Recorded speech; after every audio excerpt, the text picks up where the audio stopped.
قرآن کریم کې آیات دی په دې باندې څوک دوکه نه شي. الله جل شانو فرمایي ستاسو یو یو سا شمارل کیږي او په سا باندې مو تا پویګو چې وامه غستله او څه شول او کم خو لاړله. دا الله جل شانو ته اکسیجن په دې هوا کې چا خوري کړي دا د الله جل شانو څخه دا ورنه کړ دي انګريزانو زمونږ د حکمرانانو په لاس کې وینو څه به کولې. پټرول خو راغستونه وتل ډیزل غوړي چینی وړه دا الله جل شانو نیم د انسانانو اختیار ته پریخي او هوا د الله جل شانو چاته اختیار کې نور کوي ځکه الله جل شانو ته پته ده چې د هوا نه څوک غیر د اکسیجن نه غیر انسان ژوندې نشي پاتې کېدی دا عام کړله. څومره چې ګوره د الله جل شانو دې څخه ته ګوره څومره چې د الله جل شانو مخلوق ته د څه ضرورت ډیر دی هغه ډیر کړی دی او ارزانه کړی دی. سوچ کوه هوا انتهایی درجه ضرورت دی انسان ته الله ډیره کړی ده. لکه هوا په موږ باندې څوک بندولی شي امریکای بندولی شي وزیر اعظم یې بندولی شي فوج یې بندولی شي پولیس نشي بندولی. الله پاک دا اختیار خپل لاس کې اخیستی دا چاته نه ورکوي. اوبه الله جل شانو فرمایي وجعلنا من الماء كل شيء حيا د اوبو په وجه ما هر یو څیز ژوندی ساتلی. الله جل شانو فرمایي سوچ وکړئ عقل مې درکړی افلا تعقلون عقل درکې نشته سوچ وکړئ څنګه هر څیز په اوبو باندې ژوندی دی. راځه د انسان ابتدا د اوبو نه شوي انسان ختمیږي په اوبو سره. ګوره څومره ټکنالوژي راغله که جاز دی دغه اوبو ته ضرورت شته انجن ته که جنریټر دی که ګاډی دی داسې مشینري نشته چې په اوبو باندې ګوره ژوندی نه او انسان خو پرېږده مار خو پرېږده لړم خو پرېږده پیری خو پرېږده ځمکه خو پرېږده فصلونه خو پرېږده دا هر څه خو په اوبو خامخا ژوندي دي. ځکه الله جل شانو فرمایي وجعلنا من الماء كل شيء حيا منګه ژوند بخلی په اوبو باندې هر یو څیز ته. افلا تعقلون عقل نه لري عقل نه کار واخلي. د انسان بدن ما درته ویلیو دا تقریبا چې 50% 60% دا اوبه دي 100 په 50% 80% دا اوس هم اوبه دي زموږ ستا په بدن کې. کله چې په بدن کې ستا اوبه کمې شولې ته به مرې خدای ناخواسته. کله چې ستا په بدن کې دا وینه نه ده دا هم اوبه دي. راواخله وینه ورشه لیباټرۍ زور سره ولاړې لیباټرۍ والا سره ودرېږه هغه یو مشین ته اچوي سره وینه دا وینه تاویږي دا روټیشن کوي تاویږي په مضبوطۍ سره دا د دې مکمل دا سره وینه نه ده دا لاندې لاړه شي دا تکه سپینه وینه دې بهر راشي. ګوره په وینه کې هم اوبه پرتې دي. نو الله جل شانه هر یو څیز دا په اوبو باندې ژوندی ساتي. افلا تعقلون عقل نه لري. نو اوبه الله جل شانه څومره عامې کړي دا الله څخه درته وایم هوا ډیر ضرورت د اوبو نه هغه ډیره عامه کړله. هغې کې هوا کې زما عمل ته زما کردار ته اړو دخل نشته. زبا اسې سا قدرتي راښکم هوا به ما ته رامنډې وخي هوا به واپس د بدن نه خارجېږي. دا نشته چې کاسه راواله او هوا پسکا دا شته هلکه هوا بدن کې مې کمه شوې د کاسه راخلي څه چج راخلي پکې راخلي چې هوا مې بدن ته لاړه شي نه دا الله فري کړې ده او د الله هوا استعمالوه خو یو وخت به راځي بندېږي به. الله جل شانو فرمایي ونعد لهم عدا یو ساګان م شمارم بچ کېږي رانه نه. الله جل شانو فرمایي وګوره زمونږ او ستاسو په ژوند کې څومره خلک مړه شو زموږ ستانه د امتیاز خاوندان امتیاز باندې الله څوک نه پرېږدي. زموږ ستانه نیکان په نیکۍ باندې الله څوک نه پرېږدي. زموږ ستانه مالداران په مالدارۍ الله جل شانو فرمایي قسم دی نه دې پرېږدم. ښه تجاران الله جل شانو فرمایي تجاران هم نه پرېږدم. ښه عاقلان الله جل شانو فرمایي عقل والا خلک هم نه پرېږدم. که څوک دا سوچ کوي یعنې زه به یو اړخ راټینګ کړم او دنیا کې به همیش پاتې شم نو داسې نشي کېدی. الله جل شانه چې رسول الله صلی الله علیه وسلم وفات کا تو بل څوک داسې شته چې هغه به په دنیا کې همیشه پاتې شي په هغه به د ذوالقدن دا سخته نه راځي. اوی خوره ای وروره قسم په الله دا په موت را روان دي. کل آت فهو قریب عربي کې معقوله ده. مونږ تاسو یو چې مشران وایي عربي کې معقوله ده وایي مشران وایي چې هر یو راتلونکی څیزه دا چې دی ډیر نږدې دی مرګ را روان دی انتهایی درجه نږدې دی. په ټولو کې نږدې څیز انسان ته دا مرګ دی. دا د الله قدرت الله دومره انسان ته نږدې دی. الله جل شانه فرمایي ونحن اقرب الیه من حبل الورید.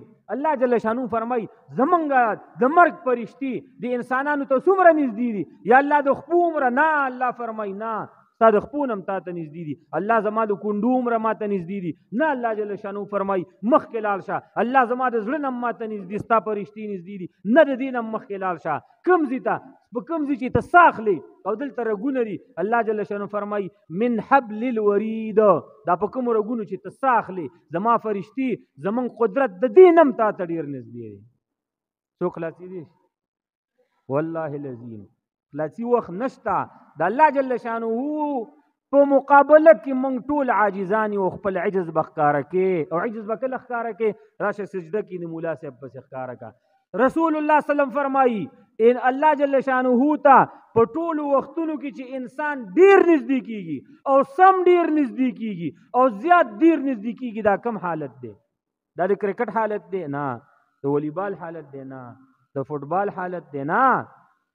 د کاروبار حالت دی؟ نه. د روټۍ د چي او د څه؟ رسول الله صلی الله علیه وسلم فرمایي اذا كنت ساجدا، کله چې په سجده باندې اے مسلمانی خور، اے مسلمان رور ته پروتي، نو دغه وخت کې په ټولو حالتونو کې ډیر نږدې الله پاک تا ته الله نږدې کیږي او ته الله ته نږدې کیږي. یلکه سوچ کوي علما، دا رکوع، دا قیام، دا صفاتی شو، دا روجي، دا حجونه، دا جهادونه، او الله پاک په سجده باندې ولی انسان ته ډیر نږدې کیږي، او انسان ولی په سجده باندې الله ته ډیر نږدې کیږي. موتا په کارپیټونو باندې سجدي لګو، جایز دي، پروا نه کوي. صحابه او پیغمبرانو په خاورو کې سجدي لګولي،